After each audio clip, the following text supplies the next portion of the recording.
À la différence d'autres sports comme le hockey ou le golf, qui resteront longtemps la chasse gardée des hommes, le bowling embrasse la pratique féminine très tôt dans son histoire.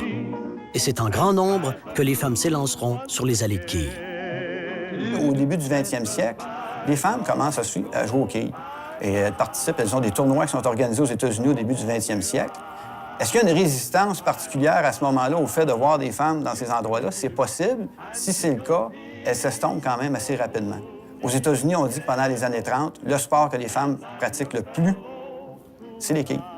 Donc, ça a une vocation populaire immédiatement. Je vous dirais que, contrairement au tennis et au golf, qui, à cette époque-là, gardent un côté un petit peu élitiste, et contrairement au dard et au billard, qui, eux, se pratiquent dans des tavernes, dans des pubs où les femmes n'ont pas accès, les quilles, ça a un côté un petit peu plus rassembleur et ça ratisse large. Ça va chercher à peu près toutes les couches de la société.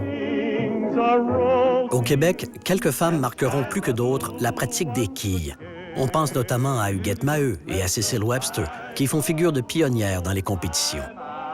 Dans les années 1970 et 80, Joanne Bolduc et Suzanne Wilkie ont aussi changé, à leur façon, la pratique féminine du bowling.